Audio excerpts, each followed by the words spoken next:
Hey guys, it's Chris with the Great Party.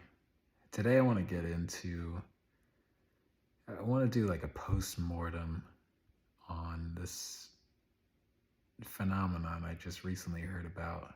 And it's this like rapper named Jack Harlow. And I'd heard of some of his songs before. I guess he like got popping on like TikTok or something like that. I'd heard the one that sampled the old Black Eyed Peas song, "Glamorous." And I just got back from number practice, so I'm a little bit lit. But we were going to do a post-mortem on how Jack Harlow became sort of like an emblem of like pop culture. And the reason why I'm thinking about this is because I'd heard the song "Lovin' on Me" that he had made, which is includes a sample of another song which I've never really heard before, but it's similar in structure to the song that samples "Glamorous." First Class, I think is the name of that Jack Harlow track. And just for a recap, a post-mortem, it's something that we used to do at Google. Next Google again, if that impresses you.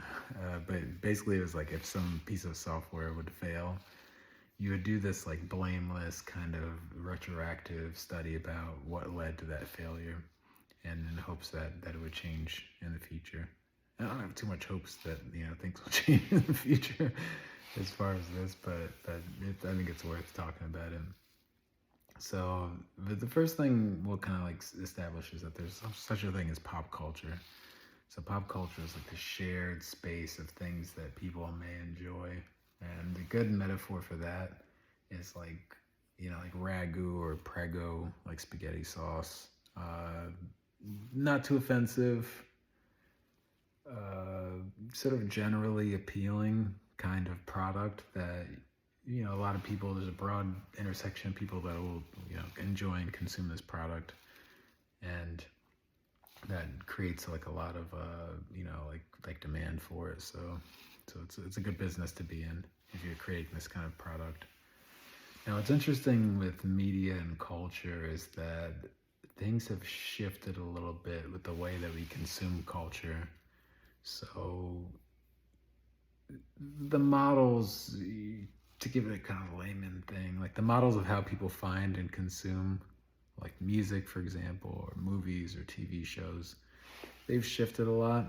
So I think about like 20, 30 years ago, the way people consume TV shows is through like cable channels, and they had certain offerings that were bound by a schedule.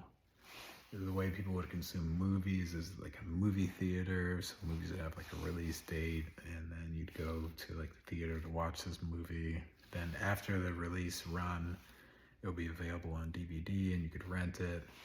But things have like really drastically shifted. So now like movies and TV shows are kind of in the same bucket, and then you find them on like a streaming service. Like they might have a limited run in the theater. Nobody's going to the fucking theaters. Like I've been there. I used to have the AMC pass. It was basically empty the whole time. No one's going to theaters. So they're consuming. So people are consuming like these kind of media on streaming services. Now, what makes that a little bit different is that like you can get bound up into like a sort of like model with the amount of like supply there is on these streaming services. You could get into a mode of consumption that's very personalized to you. Like you can watch the kind of movies that you want. Like my girlfriend, I came home last night, and my girlfriend was like, let's watch a cult TV show, like a TV show about cults. Very specific kind of thing that she's really into. Like there's an intersection there where we kind of enjoy it. We all enjoy like gawking at the cult TV shows. Love is One is a pretty decent one on HBO Max if you want a recommendation.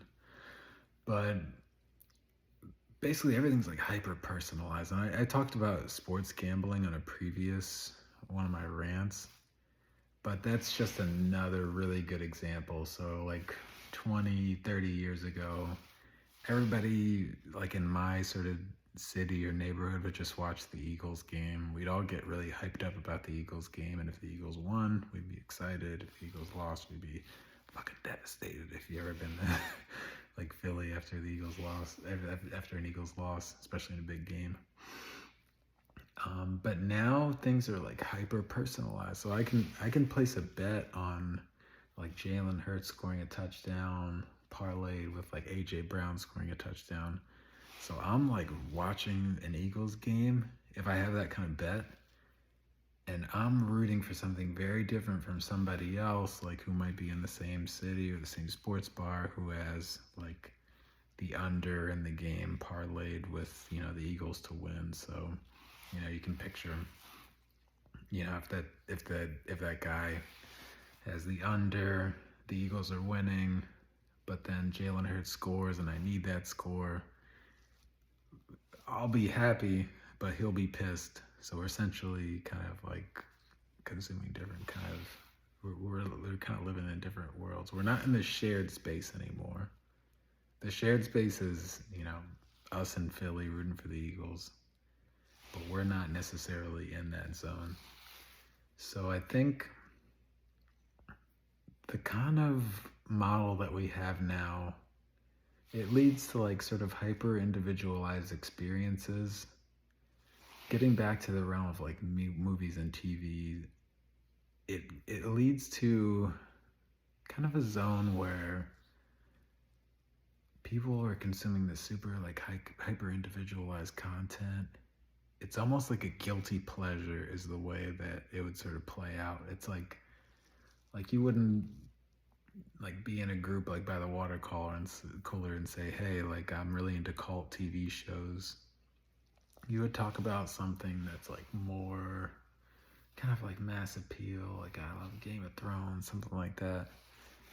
And I think what happens is with the more that people actually invest their like tangible watch hours and time into the shared space, the more it just like gets bland. The more it just gets very like, the goal is not to offend. It's you're not gonna try out a bunch of like really fancy kind of things musically, for example. You take a lot of risks if you want to create, content for that shared space. What you're gonna do is just create like kind of just like chewing gum, basically, which is like what this Jack Harlow thing is like. And I think another decent way to sort of think about, or another example of like how the lack of investment in the shared space has affected our culture is like, think about the experience of shopping. Like if you are just sitting in your home individually, like looking for a gift and sort of like using technology to do that, like Amazon's a really big way that people do that. If you're just going and shopping and finding something and then just getting shipped to you, the experience is so fucking awesome. Like you just search up anything, there's some like Chinese manufacturer that makes it, and you literally have it at your door within one day. But then think about what the experience is like, and I live in the city, so it might be different, but the experience for me, like in the city, if I go to a shared space like Target and shop for something, it's like fucking dystopian, man. Like the shelves are empty, like the cashiers are all rude and stuff, they're understaffed. Like our shared space with shopping has gotten so much worse, but then our sort of hyper individualized partial shopping experience is just excellent. And that's kind of what happens, man. That's how you end up with Jack Harlow. I mean, the guy,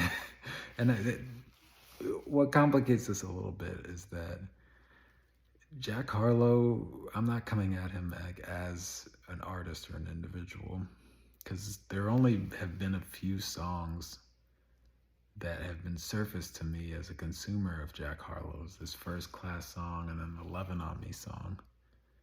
His album might actually be good. Like if I actually spend time listening to his album, I might find that it's actually, there might be some like content there, and there might be some good songs, some interesting songs. But the way the internet works is like it only surfaces a little bit of of what's available. You only get like the tip of the iceberg. I'm realistically not going to spend time like listening to Jack Harlow's album. I just don't think his first impression has really like earned that. There's a lot of shit that I have to do that's more important than that. I'm on my late 30s, so but that's, I think that's just overall that's how you end up with like a Jack Harlow kind of situation. A vapid kind of shared space culture. People will put it on like when they're at a party or something like that because it's not that offensive. There's sort of like vague themes of like, oh, I'm this cool guy and blah blah. There's the music is more or less kind of ripped from other previous artists that have had some success. So that's my Post-Mortem. Keep It Gray, again, this is unrelated to that, but is it that unrelated? I think if we stay off the internet and get back into shared spaces, we can get more like content into it. I don't know. That's just a theory. But I went to a coffee shop earlier today and I saw a lot of people like together hanging out, and it inspired me. I was happy to see that because, the more people that go and do that, the more, that the music that will get played there will have to be something that people actually enjoy. And it's not just some like empty kind of vapid thing like whatever Jack Harlow songs have presented themselves to me. That's it for me. Keep it gray. Peace out. I'm really excited about the Marvel performance this New Year's. Really excited. Check it out. All right. Peace.